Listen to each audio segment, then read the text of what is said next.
A new patent confirms PS5 Slim's existence, Sony announces a new PS5 bundle, the UK CMA blocks the Activision deal, and all the launch details for From Software's next game, Armored Core 6. All that and more in today's PlayStation news, let's get to them. Sony has announced the new monthly games for all PlayStation Plus users in May, after they leaked as usual, just a few hours before the official announcement.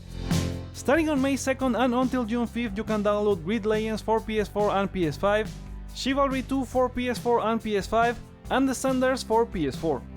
None of these games appear to be outright bad, but they are not my cup of tea. I'll download them as I usually do, but this is my least favorite month of the year for PS Plus so far. You guys agree with over 50% of you giving it a 1 or 2 star score in a recent community poll, and it's a very rare occurrence when compared to previous PS Plus polls. Are you playing any of next month's PS Plus titles? Let us know in the comments. Remember that you have until May 1st to download the April lineup, including Meet Your Maker, Sackboy: A Big Adventure, and Tales of Iron, plus a reminder that the PS Plus collection for PS5 is leaving on May 9th. The next update for PS Plus will be on May 10th when we'll learn the PS Plus catalog games, but premium users have a new trial in the form of Call of the Lamb right now. We're almost at 1 year after the new PS Plus launch, so I think there's a possibility Sony surprises with the catalog game selection in May or June, given the subscription expires for many users. A new Sony patent has appeared online and confirms all the rumors about the upcoming PS5 Slim with a detachable disk drive from Insider Gaming's Tom Henderson. The patent is for an optical disk drive that can be mounted in electronic equipment such as a game machine, personal computer, or AV equipment. While not every patent becomes true, this one confirms a long rumor, and at this point it's just a matter of time before the new PS5 model is revealed, rumored to be launching around September. It also gives more credence to other Tom Henderson rumors such as the PlayStation Cloud handheld and the PS5 Pro. If you're not willing to wait until fall for the next PS5 and want to play Final Fantasy XVI on, you are in luck. Sony has announced a new PS5 bundle with the hit game launching this June 22nd, including a disc drive console and likely a downloadable version of the game. Pre-orders start next week on May 4th via PlayStation Direct. The bad news, at least for anyone not living in Japan, is that there will be a new black console cover with the logo of the game and a special edition DualSense controller, but they are all exclusive to Sony and Square Enix home region. A new PS5 bundle is not the only major hardware launching soon, since Sony also announced PSVR 2 is ready to ship outside of the PlayStation Direct boundaries. Sony said on Twitter that the VR device will soon be in stock at local retailers and to check your favorite for availability. As of recording, retailers Game and Shop2 in the UK have confirmed availability on May 12. The supply may have been constrained due to safe production numbers, although Sony denied previous rumors they had half the headset production. Rumored sales numbers for PSVR 2 put it around 300,000 in 1 month, and while it was believed to be a failure, it's far from the truth, given that number is a third of what the original PSVR did in 5 months. New updates for Sony games this week include Gran Turismo 7 for PS4 and PS5, and The Last of Us Part 1 on PC. Gran Turismo has added 4 new cars, Super Formula as a new race type in World Circuits, 2 extra menus in the Gran Turismo Cafe, and new backgrounds for photo mode. Naughty Dog, on the other hand, continues trying to fix The Last of Us on PC with a new 25GB patch, the 7th one for anyone counting, and it includes CPU and GPU optimizations, texture and resolution fidelity improvements, a bunch of crash fixes, and more. According to some users on the PC gaming subreddit, they have started to see good changes in this new patch. Senior producer Susie Wallace is also seeing a good change in her career, as she has left Media Molecule for Sony's Firesprite studio, where she will be a development director. Firesprite is the studio responsible for this year's Horizon Call of the Mountain and has 3 projects in development, including a blockbuster action-adventure game, a groundbreaking PvP games-as-a-service shooter, and a dark story-driven narrative adventure. The move, however, also brings some rumors on the future of Media Molecule after 2 key figures have left in under a month, and while studio director Siobhan Reddy said they are working on a very early project they can talk about, many see the studio's demise as a possibility.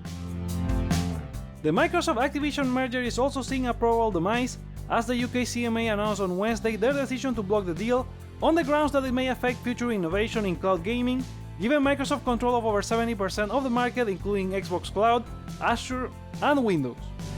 After Sony and Call of Duty were the centers of the stage for the past months, the reason for the block ended up being something many had overlooked. Microsoft expressed disappointment at the decision, while Activision's top executives were furious, including President Bobby Kotick, who said this is far from the final word, or another spokesperson who threatened with exiting UK business. Both companies have agreed to appeal immediately. Some analysts believe Microsoft could win the appeal given the CMA is protecting a hypothetical future business, while others don't see the appeal overturning the UK CMA's decision, given they had lost very few of them, and they have made an exhaustive investigation from which Microsoft's current remedies of game publishing agreements for Nintendo, Steam, and cloud providers like Boosteroid were not enough. Microsoft would have to offer even more remedies during the appeal, but the question is how much they are willing to offer. Not to mention this also boosts the FTC case in the US, and who knows what will be the result of the European Commission next month.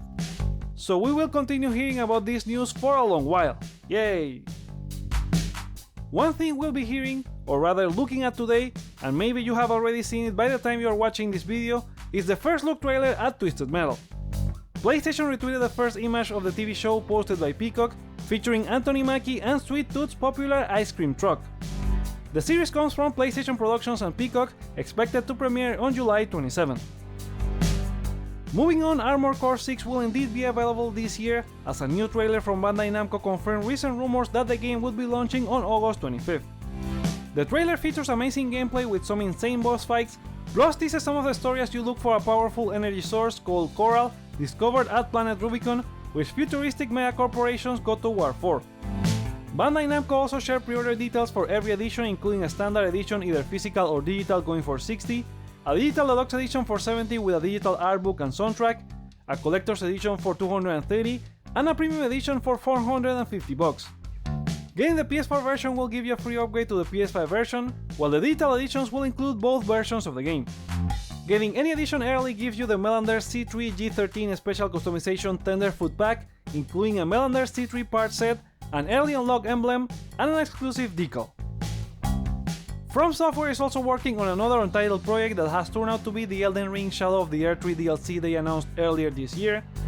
The project has been in development for about a year according to lead game designer's Kenneth Chan profile on LinkedIn. It appears the expansion set in the lands between will be really huge, and the reason why the developer is taking their time. And happy Star Wars Jedi Survivor launch day! The game is said to be an excellent follow-up to 2019's Fallen Order, building upon it and improving its Souls-like gameplay, storytelling, and exploration, although some reviewers reported poor performance, bugs, and crashes. EA has said the first patch is available today, and in the weeks ahead they will deploy more patches to fix bugs, improve performance, and add more accessibility. As of recording, the game has managed to get an 86 in OpenCritic and Metacritic with over 90 reviews. IGN's Dan Stapleton said that if Respawn makes a third game like Jedi Survivor and Fallen Order, it will complete the best Star Wars trilogy in 30 years hands down. While GamesRadar Plus Ali Jones said the game set itself up as a benchmark for what new Star Wars stories can look like.